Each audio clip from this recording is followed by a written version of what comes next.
Hello everybody and welcome to Adobe Live. My name is Flynn. I'm here with the fantastic and wonderful Bill Hope.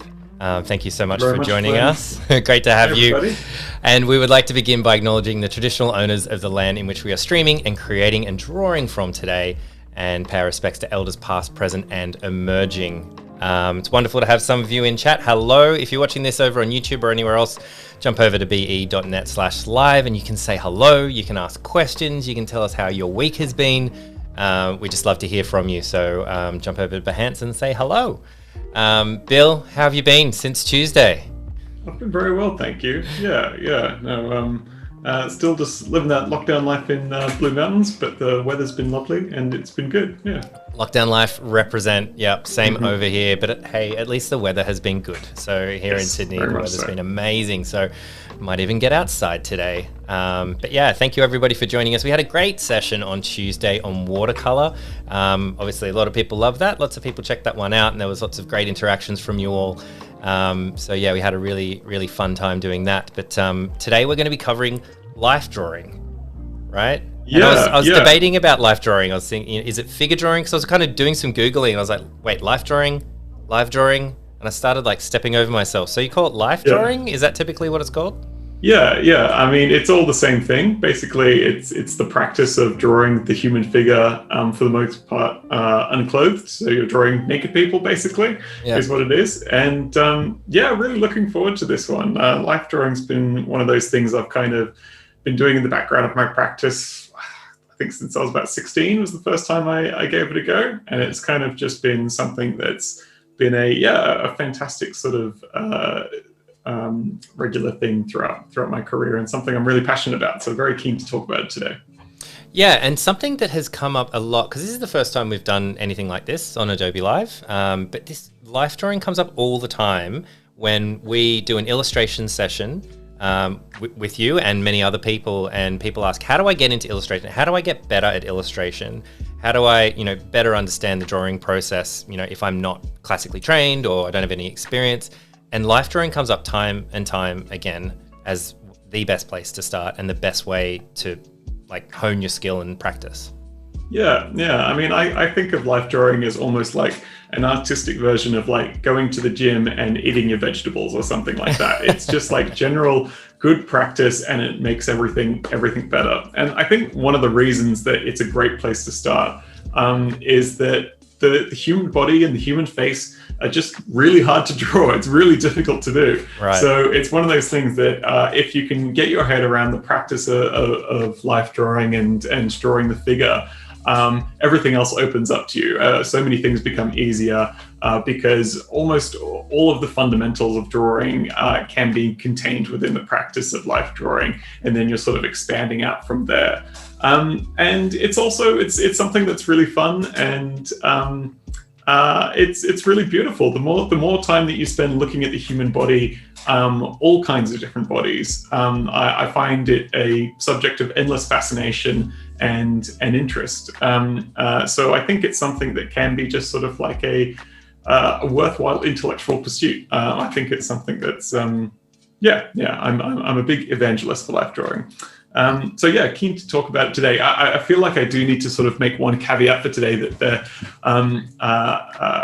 there are people who sort of are full-time educators in this and dedicate their lives to life drawing. And I'm an enthusiast, but I'm not a professional. So I'm going to give you my best version of it today. But this is very much a sort of just sort of hour-long crash course introduction to life drawing.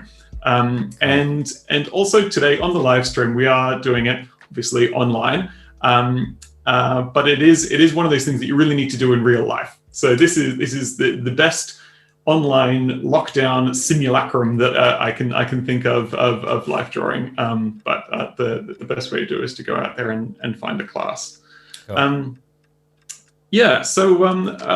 I wanted to sort of talk about how we can approach life drawing. So how it would usually work is you would go to a studio. You might be there with 15 people in an artist studio. A model will arrive. The model will do a number of poses, and you might do a 5-minute pose where you'll be drawing someone for 5 minutes. You might do a 3-day long pose. People go for as long as they like. There's kind of two different philosophies to life drawing. you can be taking a philosophy of, I'm just trying to draw the person that's in front of me, and I'm going to do the best version of that possible. And then there's a philosophy that I kind of like, which is, I am drawing the person in front of me, but this is a way of me educating myself to create a kind of like a three-dimensional model of the human body in my brain. So I'm using this as a way to increase my knowledge of the human body, so I can go away and draw people in any pose that I like, or different kinds of people. So it's the difference between sort of reproducing the image that's in front of you and sort of just gaining a body of knowledge about how people look to draw people later on. So let's get started. All right, great. Shall I share your screen? Do you want to check that out now? Yeah. Let's go to my screen, and I'll start with there were two things I wanted to share in terms of ways to get into life drawing while we're at home. So obviously the best way to do life drawing, if you can't look at a real person, is to look at photographs or reference. And there's obviously a world of reference imagery out on the internet, but I wanted to share a website that I use that I think is a really, really good place to start. So are you showing my screen now? Yep. Okay. We can see this Bodies in Motion website that you have up. Yeah, so this is a website run by a British photographer called Scott Easton, and it's a resource of images of people in movement. So most of the shots, you'll be able to see people like this captured in multiple moments in time. And this is a really great way, once you can see someone moving, you sort of see how the muscles will work and how the physics of someone moving are, and the different poses they need to make to move through the world. And this is a really great way to sort of inform what's going on with the muscles and bones and everything that's inside someone. So there are a couple different things that you can do on the website. You can look at these sort of trajectories of movement like you're seeing there, or you can find different movements. So this is someone doing a pirouette, and I can click through these photos and see them move. So I can see how her weight transitions from one foot to another, and how sort of the muscles in her back move to move her arms up and down. I can get so much more information being able to see the body kind of in context. And another great thing that they've introduced recently is three-dimensional scans. So they've scanned in all these models with different lighting scenarios. So I can manipulate this model myself and find a pose that I like before I start sketching. And just being able to sort of rotate that image in front of you is a really great way to sort of see how things change from different perspectives, and the body looks from all different angles. That's really great, and that's just in the browser. Yeah, that's just working in the browser. One thing I'll mention with this website is that it's showing bodies, it's showing very muscular, anatomically, I guess what we could call perfect, for want of a better word, bodies. And this is a way of sort of showing the muscles and the form. But one of the things I love about life drawing is that it introduces you to so many different forms of the body, different shapes that people have, what people at different ages and different weights look like. And I think the more bodies that you see and the more bodies that you draw, they are all of interest and all beautiful in their own way.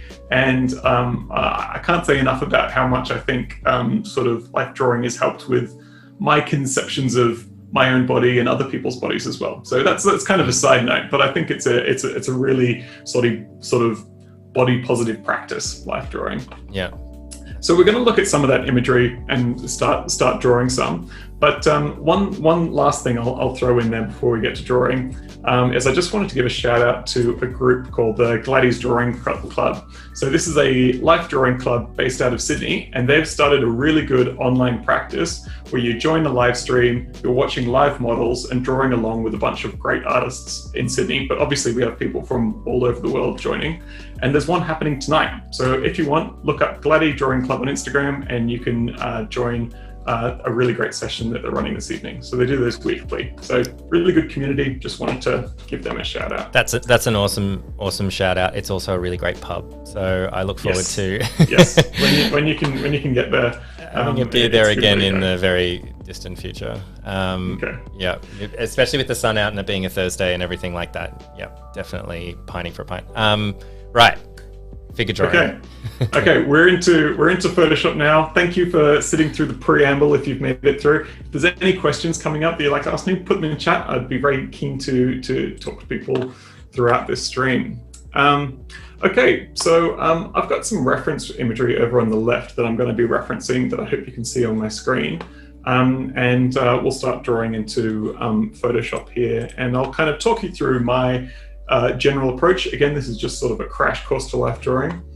Here on the left, you can see two of my drawings that I've done in the past. Let me just pull up one of those a bit bigger.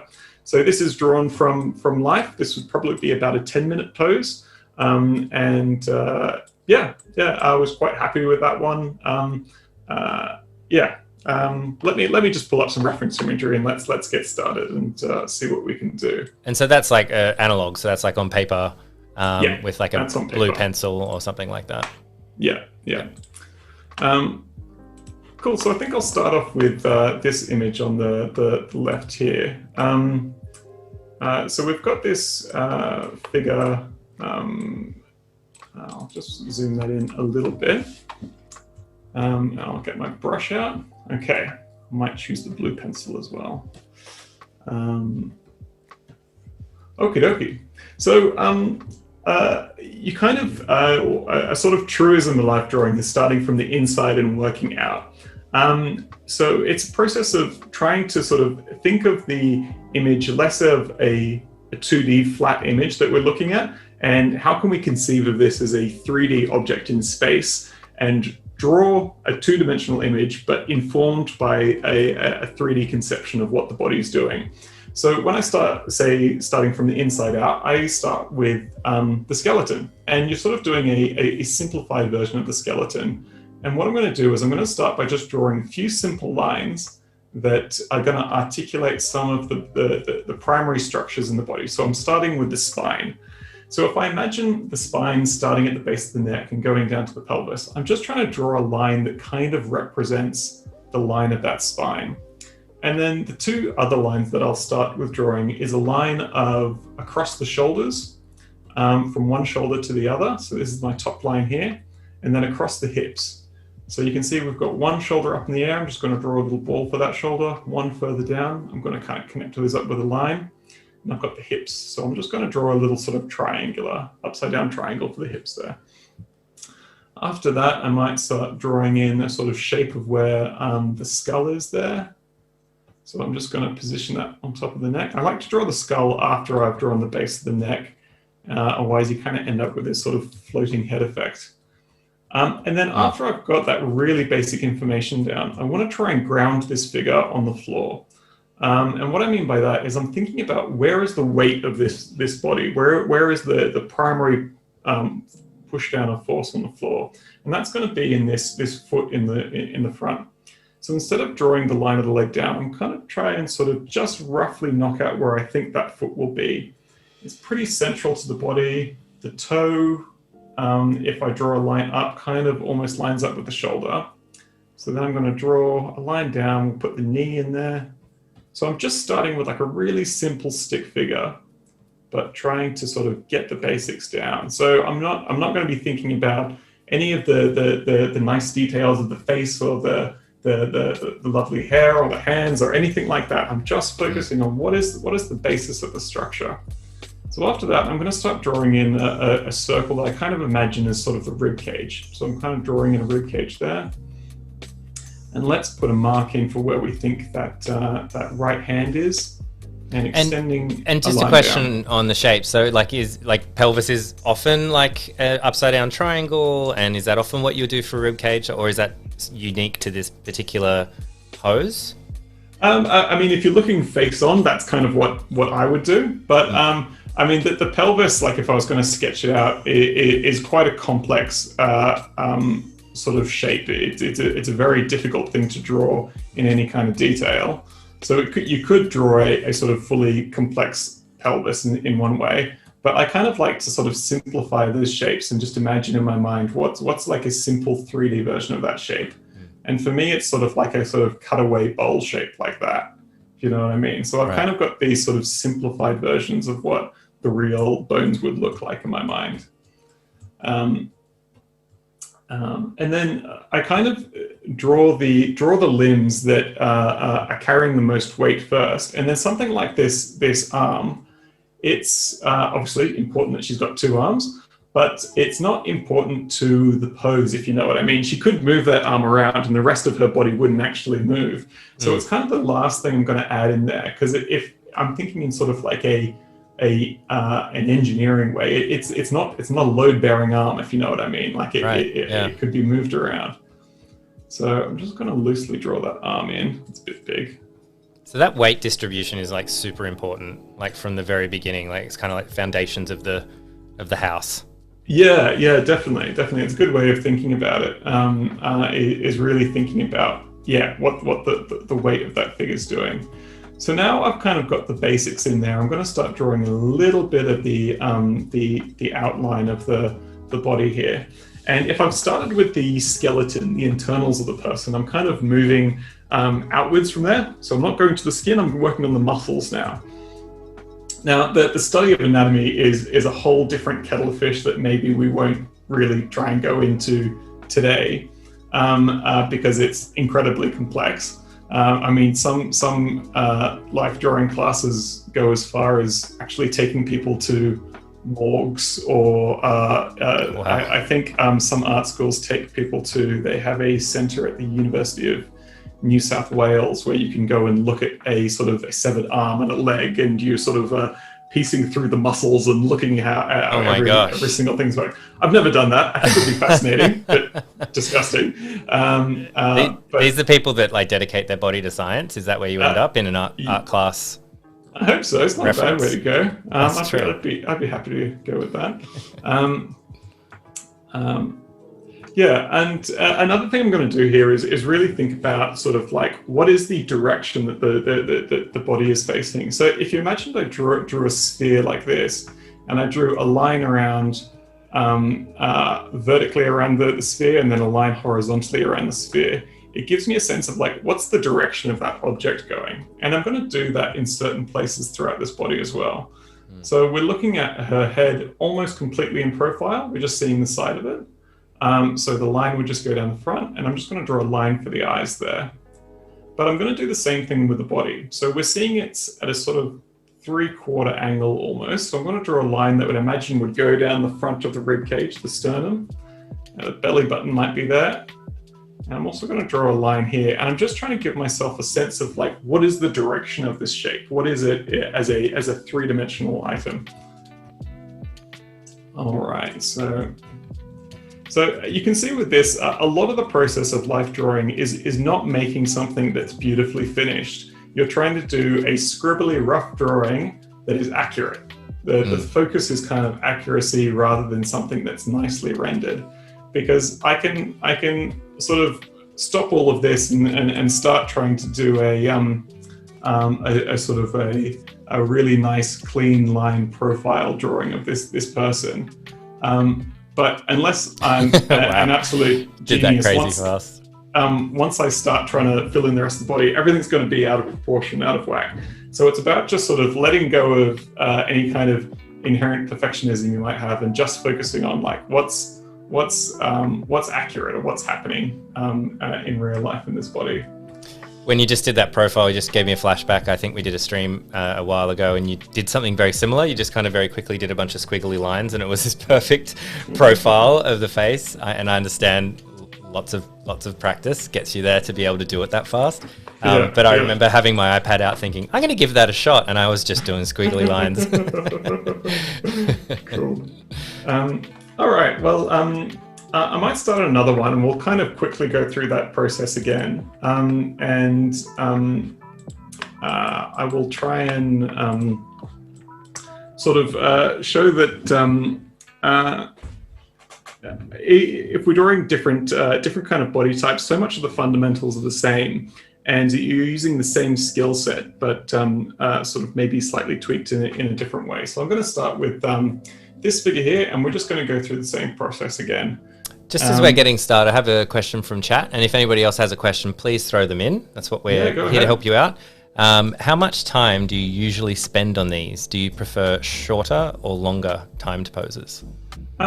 Yeah, I mean, a big thing about life drawing is that it does teach you to draw quickly. If you go to your average life drawing class, they'll start with really short poses, which could be even down to 30 seconds per drawing. So, wow. I mean, if you're doing a 30-second drawing of this, like you're literally just sort of trying to bash in the roughest lines, and you're just trying to get a sense of like what's the generalized shape of this this figure. And it's a really good practice, actually. It gets you sort of to sort of like cut through the nonsense, and you're just sort of trying to work out the most essential lines possible in the time that you've got.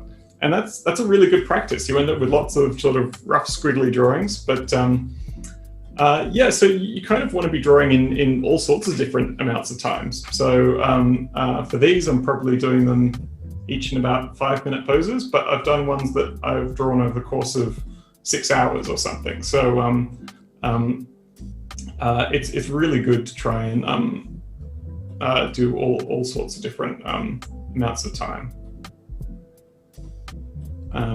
Yeah, so you can see with this figure, I'm doing the same thing. I'm doing a line for the shoulders, a line for the spine, where it joins in with the pelvis there.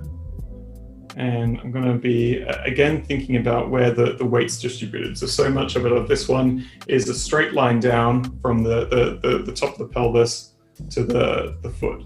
So I'm sort of planting that foot on the ground.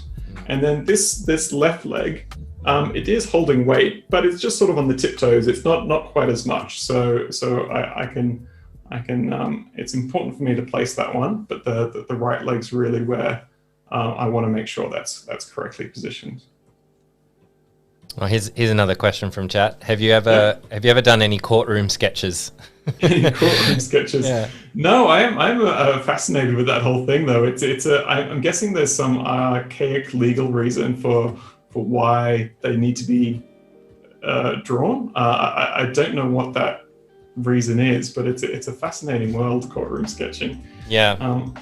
I think I'd be a little bit terrified having that responsibility on me to do something like that.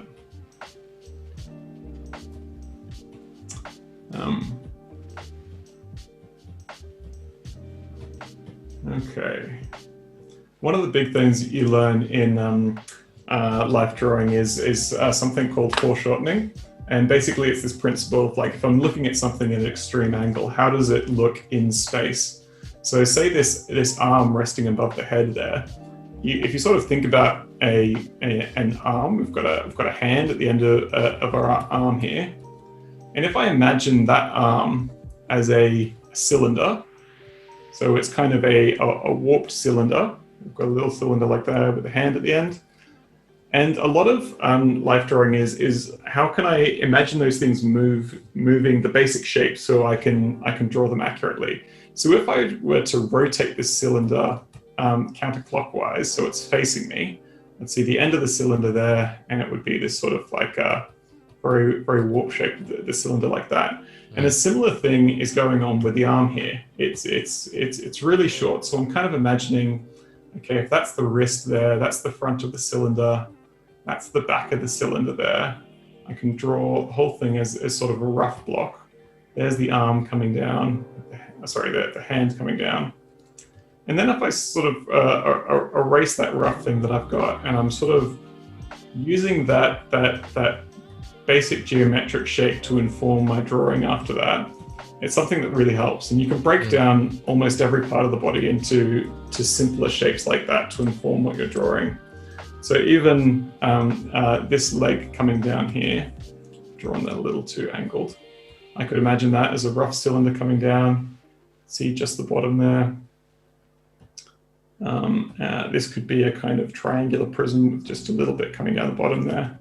And you can almost, actually something I used to do quite a bit was to sort of draw my figures almost like robots or Iron Man or something like that. Right. It's quite a good practice because you're kind of taking a really complex, smooth form and breaking it down into its sort of like basic elements to make a sort of like robotic shape. But something like that can really sort of, inform what you're doing. A good thing, practice as well, that I've found that really helps me is you're looking at, again, like I'm always trying to imagine this as a three-dimensional shape, but there's a lot that you can do with looking at what people call the negative space. So if I'm looking at the head of this figure here and the arm coming down, I can kind of imagine sort of like I've got an ear here and the eyes here and the nose is here.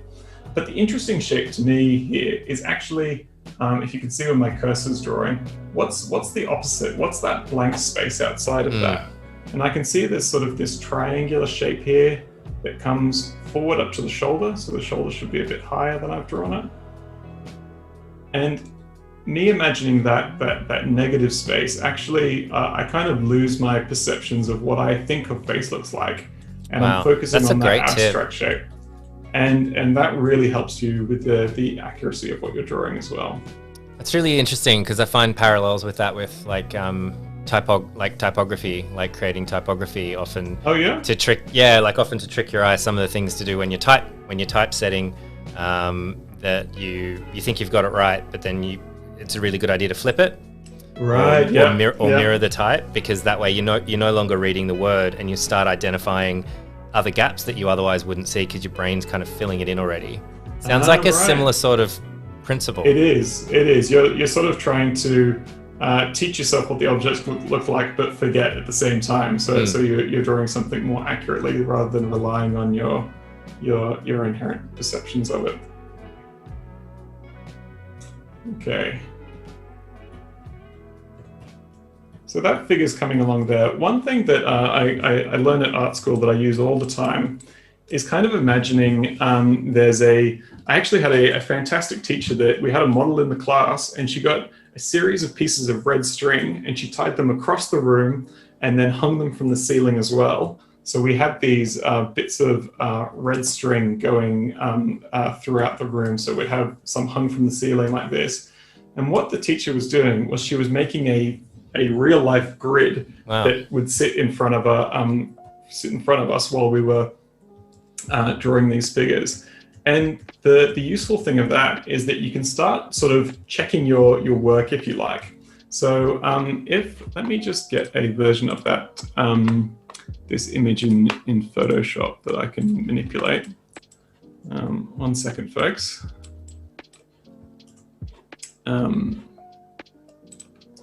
So I've got my reference there, and say I draw a line from the elbow down to the foot. So I draw a line from the elbow to the foot, and I can see there's just this little gap here from where that line hits to the foot. And then if I measure it against my drawing, you can see my foot lines up exactly with that line. So I've done it incorrectly. That foot should be in a little bit. And you can do that all throughout the body. So the bottom of the hand almost lines up with the top of the hip there. Bottom of the hand, top of the hip. Again, I've got a gap there. And you can be really brutal with yourself and just go through the whole drawing and realize all the terrible mistakes that you've made. But it is a really good way of kind of having that grid in your head to think, okay, that's where the chin is. If I drop a line down, it almost lines up with the toe. And it's this way of constantly sort of checking back and referencing what you're doing to try and get an accurate model of what you're looking at. That's super great. Like even when you don't have the grid, it might help train your mind to kind of imagine a grid. Anyway. Yes. Yeah, definitely. Okay, let's find one more picture we can start with. We might try this guy. It is like it is useful sometimes drawing these sort of more athletic bodies or very strong bodies, because you can see all the muscles going on. So maybe let's try something a little bit more thorough with this one. I'll try and slow down and do this a little bit more accurately this time. But where you can see all the muscles going on. And what I'll do is, because I'm drawing digitally, I've got the ability to sort of layer my drawing. And I might do that this time to get a little bit more detail. So this time I've decided to start with the head. I'm going to drop a line down for the neck. And then we've got this crazy arch of the body here. But instead of drawing that quite obvious line in the front of the body, I'm still going to stay with the spine. And again, I'm trying to look for where's that hip. It's almost, if I drop a line down like we were talking before, the top of the hip almost lines up with the shoulder there. I'm going to draw my triangle for my pelvis again. And then it's really important to capture this pose is to imagine that the whole rib cage has been pushed forward in this figure there. So got the big rib cage there, and then if I draw a line of kind of where the sternum is, that bone at the front, let's draw a line of the sternum there, and that's going to continue all the way down to the pelvis. Now this guy is super muscly, so it looks like a gymnast or something. So I'm just going to keep in mind that he's got all these big muscles coming out, they're connecting from under his arm and into his back there. Okay, I'm getting a little bit ahead of myself now, so let's focus on the one of the easy mistakes is to just sort of fall into detail quickly. So I'm going to try and keep myself focused on just the big picture. I had a drawing teacher once who said, "I will throw you out if I see anybody draw an eyelash," because people would go sort of straight for the eyelashes. Yeah. That's great. All right, so he's got this really, really wild pose. So we're trying to sort of just draw those lines. Sometimes I'll even sort of like say the foot's kind of going down at this angle, and if I imagine a line that's sort of projected out from that line, it would probably intersect with that hip, and that's going to sort of inform where that foot should be going. I'm just doing sort of basic placement here. One mistake that I've made that I'm going to go back and try and correct here is that if I draw a line from one foot to the other, they'd pretty much line up.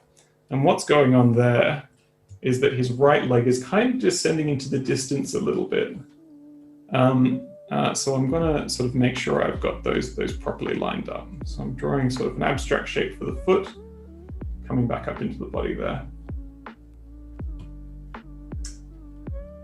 So obviously in Photoshop, you can just kind of remove lines as you're going along, but when you're drawing on paper, do you often end up with like lots of reference lines like you've been showing us today? Oh, yeah.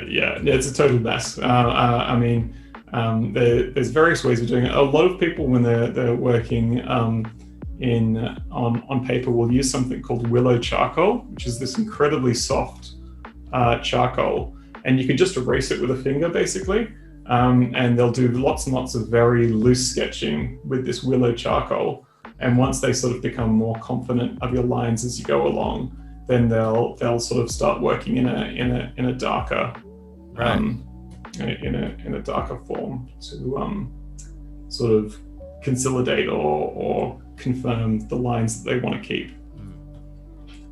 Yeah, so I mean, when you start getting into anatomy, you're really, so I'm going to start sort of building up kind of the muscles of this figure here, and there is a lot to learn. Like it is quite complicated. You can be copying off this figure and sort of just drawing the shapes that you can see, but it is really good to get a sense of like say the muscles in the chest of this guy. He's going to have a big muscle of his pectoral that directly goes into the top of his shoulder there, and that kind of wraps around the muscles that come underneath that form the bicep. So that's the bicep coming down there.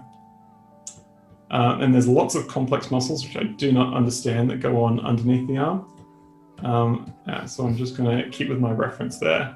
And then with this figure, you can see the lines of the muscles that connect to the rib cage almost coming along there. And they give you a really good sense of like, what's the form of this figure? Like what's the angle that is going on in the body?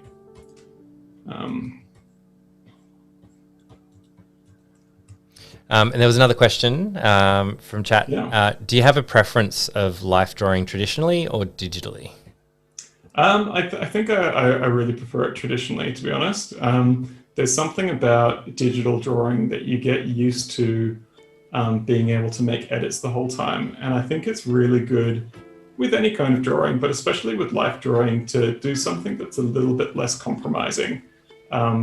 You're really forced to sort of stick to your guns or try and make the correct mark the first time with life drawing on paper. It's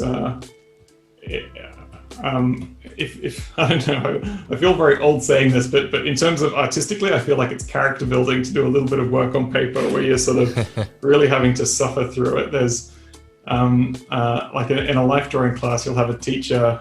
If you're doing one like a less casual one, you'll have a teacher that's coming around and looking at your work.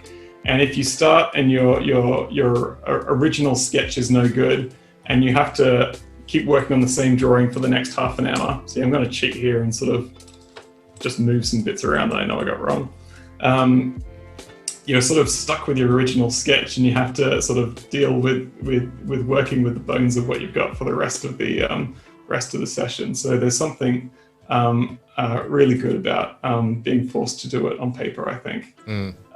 But in these lockdown times, we sort of use what we can. But I mean, I started doing life drawing on paper. I know there's a lot of people who are much better than me in anatomy who have had careers entirely in digital. So there's no right way. It's just what feels best. And we've mentioned anatomy a couple of times, and other than like visiting your local morgue, what is it? Like books, like how would you learn more about anatomy if you wanted to? Are there books you would recommend, or is there a website maybe or something like that? Yeah, I mean, I not to sound like a broken record, but I think the best way to do it is to sort of do it practically and be drawing the real human figure. But yeah, there are a lot of great books. I find it quite difficult. I mean, there's some people who go through and like, today I'm going to learn how to draw the muscles of the thigh. And they start working through, and they'll know exactly, like, I've had drawing teachers who will say like, oh no, your plantar extender, the third is incorrect here, Bill, or something like that. Like, you can go as deep as you want in sort of learning exactly what all the muscles of the thigh and how they connect with the tendons into the kneecap and all this crazy stuff. I think that there's a good sort of halfway point, and I'm trying to remember, there's a great series of books by a guy called Andrew Loomis, and there's a few books that he did on drawing the head and the hands and the human figure, and he does a really good job of articulating the muscles in the body in an accurate way, but one where you're not becoming a surgeon. You're not having to learn how every part of the human body works. It's sort of like a slightly simplified way. And his books, so Andrew Loomis, Drawing the Human Figure, is a really, really good reference, I think. So yeah, with this figure, I'm sort of loosely starting to knock in some of the muscles that I see. This guy is a bit confusing. Sometimes you come across figures where, like, if we're looking at the muscle of his thigh, he's almost so muscly in his thigh that it doesn't quite look right. Nobody's thigh looks like that. I was going to ask you about that. Yeah. Yeah, so sometimes I'm just going to say, okay, well, I good for this guy that he's so jacked, but I'm not gonna focus on that right now, because that's not a really good representation of what your average person looks like.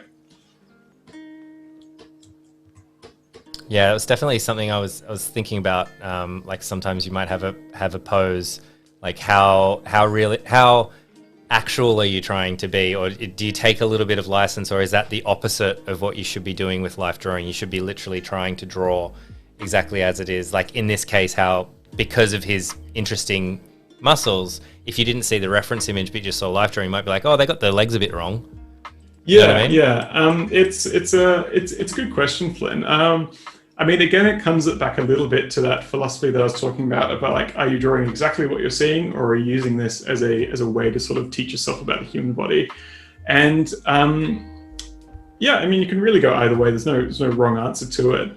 I think it is good, though, to try and draw exactly what you're seeing sometimes, because bodies are incredibly diverse, and so much of the interest for me is when I go to a life drawing class and there's a body type that I've not seen before, and you go, oh wow, that's great, I didn't know people could look like that, and then you start drawing that, and then you're sort of just gaining more knowledge of that. So I think there is a danger too much in trying to find like a perfect form, and you see this actually. I'll see if I can. I'll do some, hopefully not too risky Googling here. I'll look up Michelangelo. I'll put up our heads, and then you can find it, and then I can switch it back over. Okay, that would be great. We were talking before the stream about like looking for figures for drawing and illustration and things like that, and you can get into some of those darker places on the internet. So we'll make sure that we keep it all G-rated. Yeah. Michelangelo nude. Yeah, you never know what's going to come up. Yeah. Okay, look, sorry, that was probably a good choice. I can't find exactly the image. Maybe just go back to Photoshop. Oh, good. But there are Michelangelo sculptures where you can see that he's obviously tried to create this perfect person, and he's combined the legs of one person with the arms of another person with the face of another person, and it looks like a total mess because he's trying to create sort of this idealized human form, and it's ridiculous. So I think that the more that you can draw sort of for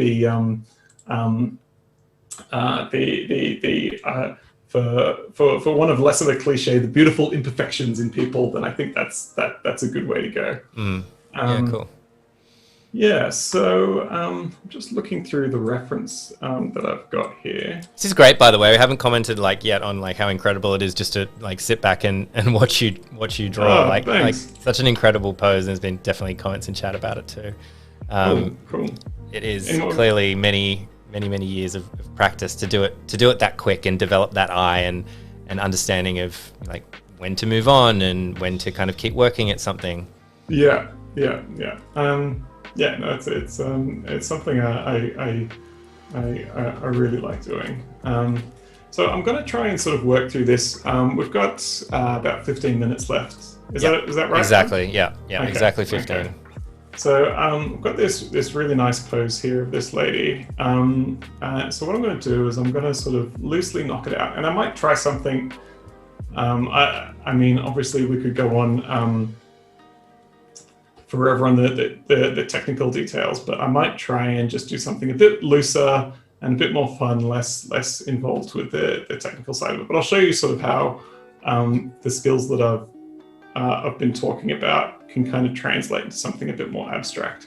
So what I'm doing here is I've kind of had a look at this figure's slightly leaning to the right here. So if I draw some lines, I'm kind of imagining the spine coming down the middle there.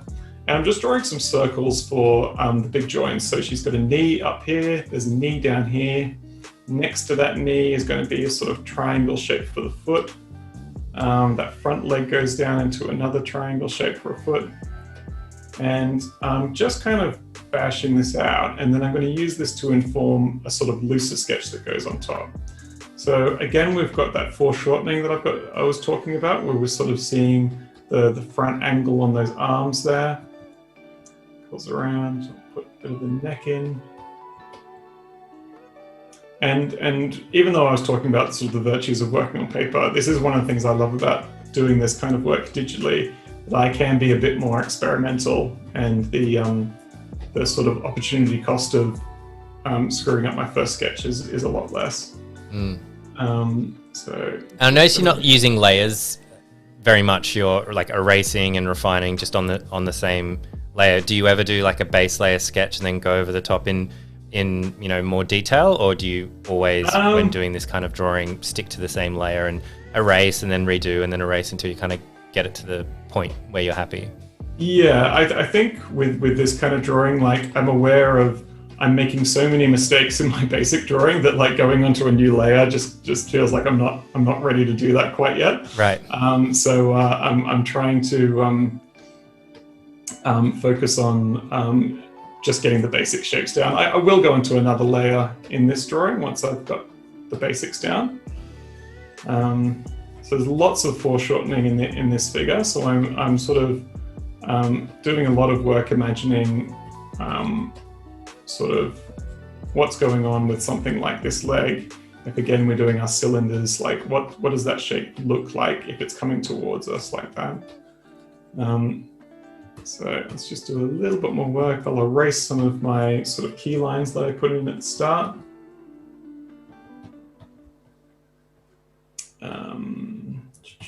Cool. And Elizabeth in chat says, I'm amazed you can talk and draw at the same time. Yeah, it's incredible. Thanks. One of my sort of main commercial jobs I do. I don't think we've ever done it on the stream though, is doing live scribing where I was just thinking about that. I was like, as soon as we finish this, we really should do a live, like how to live scribe something. I think that would be a really fun session. Yeah, I don't really know. I feel like it's almost like stand-up comedy or something. Like I have no idea how you would try and teach it, live scribing stuff, but I'd be very keen to give it a go and just talk about it a bit. Okay, that's not the most accurate drawing in the world, but I'm gonna just sort of use what I've got there. So I'm gonna make a new layer. I'm gonna down the opacity a whole lot on that one. And then I'm gonna, get a new layer. I've got a new brush, and I'm just gonna try something that's a bit more graphic with this nice scratchy brush. And now I'm just gonna use my sketch to kind of inform my lines, but I'm gonna focus on the reference that I've got up there and just try and match that as best I can. This is cool. So Elizabeth's asking, what's live scribing? It's actually how Bill and I met. So we were doing creative mornings. You probably have a creative mornings wherever you are in the world. So when someone was giving a public talk, like a keynote kind of talk, they might have visuals behind them and everything like that. And Bill would sit there with his Wacom, and we'd have that on a whole nother TV, or projector on the wall. And as the person is giving their talk, Bill would be visualizing what they're talking about. So let's say they're talking about user experience or something, then like that, be computers, or they'd be talking about people or flowcharts or whatever it is.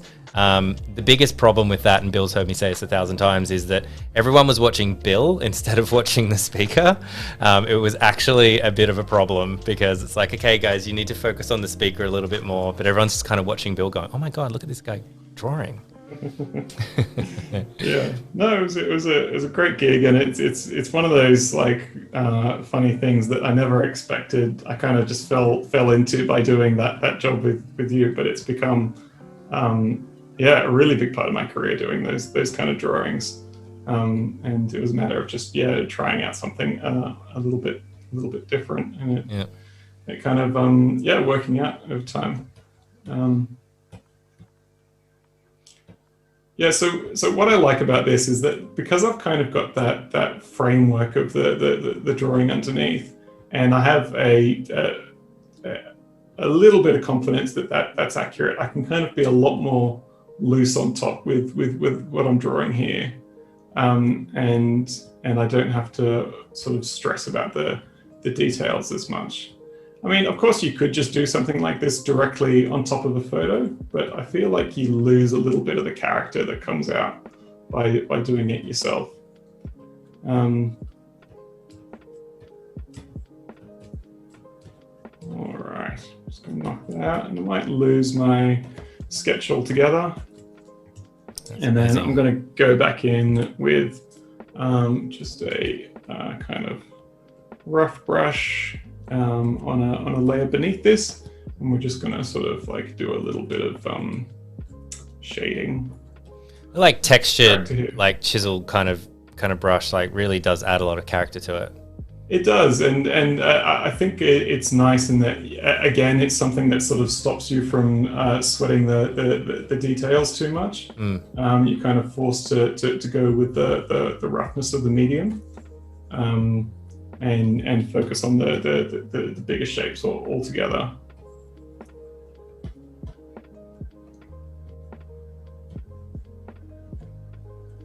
All right, there's darkness all over. And we've just got a couple of minutes left, and we do have a question, probably the last one, I think. But what's your favorite thing about life drawing or drawing in general? Thanks, Elizabeth, for the question. Oh, wow. Thank you, Elizabeth. It's a lovely question to end on.